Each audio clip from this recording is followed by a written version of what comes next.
একদিন আব্বাকে জিজ্ঞেস করলাম, আব্বা ধরুন যে কোনোভাবে আল্লাহ সুবহানাহু ওয়া তাআলা আপনাকে আপনার তারুণ্য যৌবন ফিরিয়ে দিলেন। আপনি আবার হয়ে উঠলেন সেই ২০-২৫ বছরের টগবগে তরুণ।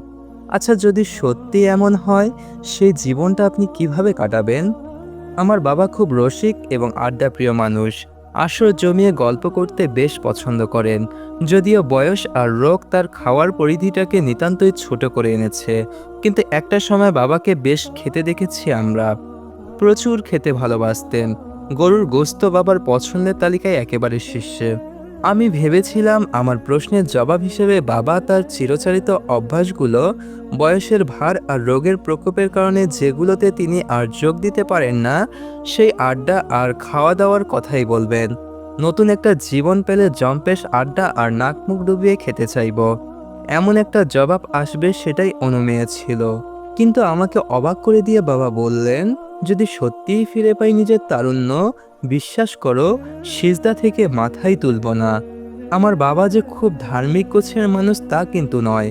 জীবনে বড় একটা অংশ অবহেলা আর উদাসীনতায় কেটেছে।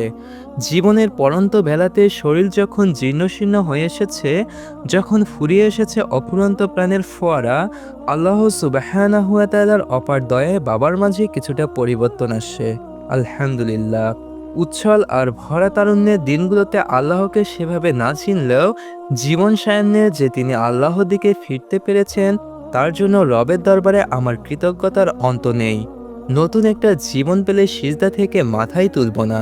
বাবার এই বোধটুকু আমার ভারী পছন্দ হয়েছে। অতীতে যে সময়গুলোকে বাবা নিতান্তই খেলাচ্ছলে কাটিয়ে এসেছেন, সে সময়গুলোতে বাবা হয়ে উঠতে পারতেন আল্লাহর একনিষ্ঠ অনুগত বান্দা।